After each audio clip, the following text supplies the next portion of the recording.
మొదటగా ఈ వీడియోలో మనం భగవద్గీత అధ్యాయము 6 శ్లోకము 6ను పరిశీలిద్దాం.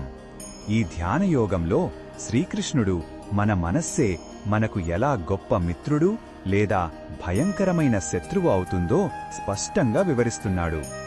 మొదటగా ఈ పవిత్ర శ్లోకాన్ని భక్తితో విందాం. బంధురాత్మాత్మనస్తస్య ఏనాత్మైవాత్మనాజితః అనాత్మనస్తు శత్రుత్వే వర్తేతాత్మైవ శత్రువత్. ఈ శ్లోకం అర్థమేమిటంటే, ఎవరైతే తమ వివేకంతో పట్టుదలతో తమ మనస్సును జయించారో వారికి వారి మనస్సే ఉత్తమ మిత్రునిలా సహాయపడుతుంది. కాని ఎవరైతే మనస్సును అదుపులో ఉంచుకోలేకపోయారో వారికి వారి మనస్సే అతి పెద్ద శత్రువులా మారి హాని చేస్తుంది. ఈ శ్లోకంలో ఉన్న భావం మనకు ఏమి చెప్తుందంటే, మన నిజమైన శత్రువు బయట ఎక్కడో లేడు, మన అదుపులో లేని మన మనస్సే ఆ శత్రువు.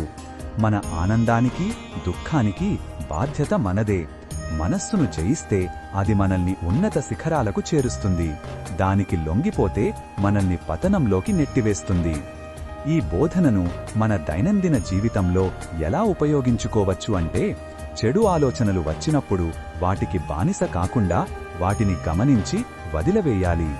రోజు కొద్దిసేపు ధ్యానం చేయడం లేదా ఒక మంచి లక్ష్యాన్ని పెట్టుకుని దాన్ని పూర్తి చేయడం ద్వారా మనోనిగ్రహాన్ని పెంచుకోవచ్చు. ఇలా మనస్సును నెమ్మదిగా మన మిత్రునిగా మార్చుకోవాలి. మరిన్ని భగవద్గీత శ్లోకాల అర్థాన్ని తెలుసుకోవాలంటే మా తదుపరి వీడియోలను తప్పకుండా చూడండి.